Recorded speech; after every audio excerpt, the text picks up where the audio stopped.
Did you know that I have a Patreon page? If you want extra content, you can subscribe to my Patreon to see videos that will never be uploaded to YouTube, like this, and this, and this one here. Wow! My Patreon account also features brand new types of content like behind the scenes and hot takes. Patrons are also the first people notified of any changes to my schedule. Go to the first link in the description if you want even more content.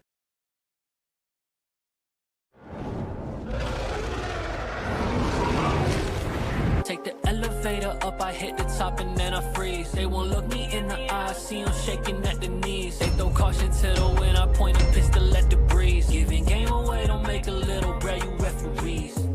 Yeah, look, I'm crossing on my T's. Y'all got paper, I got rounds and magazines. They say, man, stop talking guns, I tell them, shut up, pussy bleed. Need to know that if they come for me, they never gonna leave. Get some comfort in these moments when I finally get to breathe. They been coming for my energy, they move like a disease. Ship his ass right underwater, cause he ain't no submarine. I know a guy behind the arc and he don't miss with shooting threes. And it's me, yeah.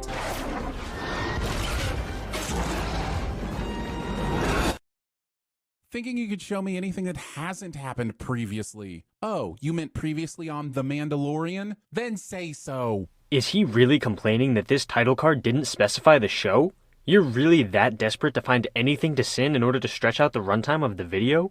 Come on, man. Holding your Mando Olympics on the recently renamed Giant-Ass Crocozilla Beach. Making an unfunny joke on your YouTube channel that used to be entertaining. Also, are those guys on the left just shooting at the water? What kind of training is that? You can see in this shot that they're aiming at something somewhere above the water, so presumably they've picked targets somewhere further out in the water or maybe even across it. Easy now, this is just sparring, and you're using flamethrowers? What would happen if the other guy didn't use his at the same time? Your buddy would be dead. This is most certainly not the way. Did you transfer in from Cobra Kai before the reboot? Discount Jeremy makes a pop culture reference that isn't a sin of the episode cliche. Also, what do you mean they would be dead? Do you not see the armor they're wearing? The fact that they're doing this during their training sessions suggests that this armor has some level of fire resistance. Stop teasing a show. We all thought Grogu was force training with these rocks, and then it turned out to only be crustaceans. If I've said it once, I've said it a million times. Be careful when thinking about getting your rocks off, because sometimes you end up with surprise crabs. Discount Jeremy makes a cringy sexual joke that isn't funny cliche. Put down the rocks, kid. Interrupting Grogu's lunch break. Pointing things out on the screen. He is too small. I am his ward. Proceed. Does Din being his ward make Grogu any bigger? What the hell does that non sequitur of a response have to do with anything? Jesus Christ, dude. Obviously Mando was saying that since he has custody of Grogu, he can make this decision. Think, Aaron, think. Training darts. And we just so happen to have one that won't fall off Grogu's tiny little wrists, because that's absolutely something we would use our limited resources for. This is the way. I mean, yeah? Is it really a sin for the Mandalorians to have made training darts for children? Really? Do you not think the Mandalorians train their children? Or at least don't train them in certain forms of combat? What the hell? Each has 3 darts. You may fire the darts in any order. What does that mean? Like you can fire the third one first if you want to? Who cares? They're all right there on the same wrist and do exactly the same thing. And considering we find out in a bit that you fire by squeezing your fist, how would you select one dart over another anyway? Why would this moron kid stop at one dart instead of just firing all 3? I mean, other than the fact that every single match in the history of film has to pretend like we think our hero might lose. Yeah, he's actually right about this. Take us in back, damn it. Look at me, look at him. Signing your kid up for paintball without explicit consent. Pointing things out on the screen. Ready. Begin. Point. Didn't you just say... 1 round. So why do these feel like multiple rounds? And why does the kid continue to only shoot once? And what even constitutes a catch? Does he have to make a common movement after securing the ball? And what about the ground? Sorry, I blacked out there for a second. My point is, this match is bullshit. Discount Jeremy double dips cliche. Not having any scouts looking out for danger on what will soon be renamed. Skip. I'm out of fuel. Oop, you've done it now. That's the Star Wars has another fuel-related plot alarm. We had to install it after The Last Jedi and Solo. It's an automatic 10 sins. Sorry, my hands are tied. No, literally. Jeremy tied my hands, stuck me in the... It always gets away. This has happened before? How incompetent are you as a community that you have children stolen from you by a creature and your only response is to once again see if the fuel will hold out this time? Agreed. A group of Mandalorians should not be this incompetent. It would kill the child. If they're still alive, you mean. Why is everyone acting like the kid that got claw yoinked hours ago by Mr. Fly McTeethy Beak would even still be in one piece? Bo-Katan's reconnaissance revealed that the creature had brought the kid to its nest to feed its babies, so they know the kid will survive for a while, at least until the babies need to get fed.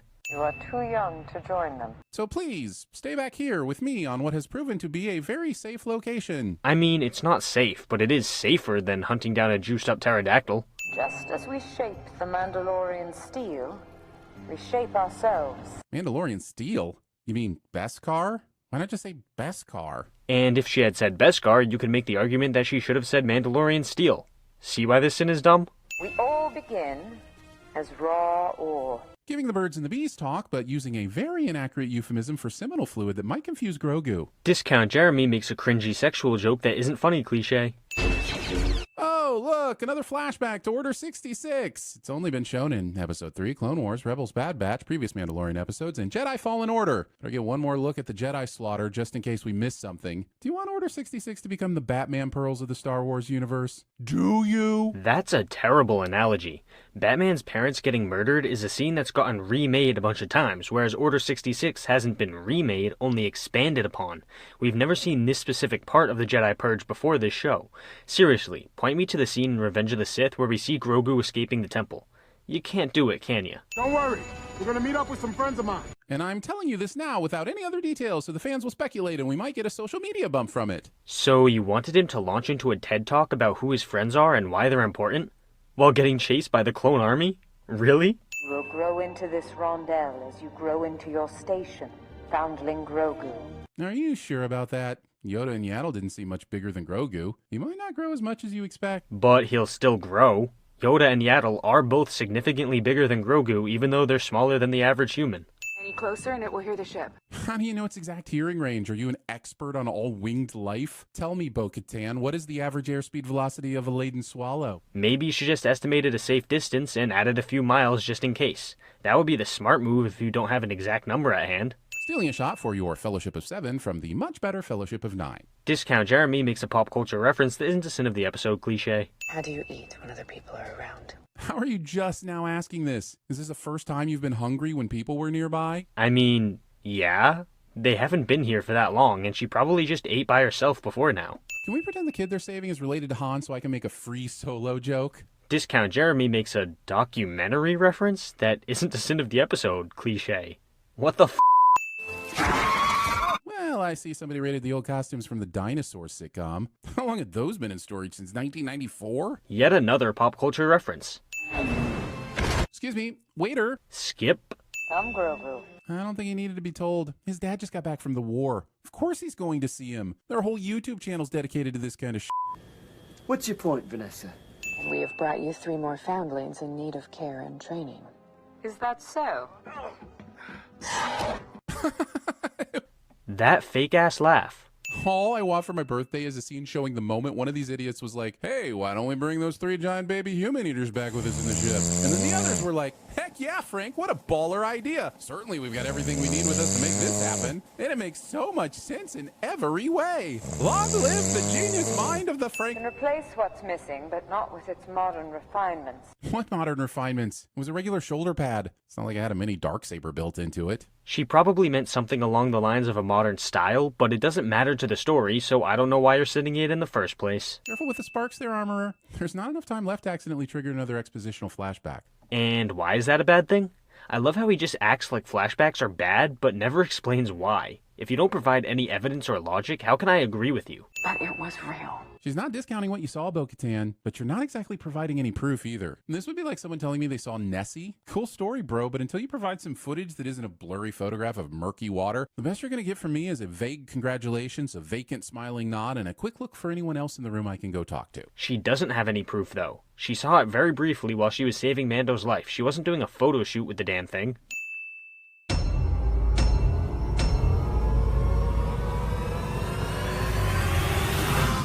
Hey, this is the Dino Nugget Show. I said Dino Nugget Show. I love Dino Nuggets.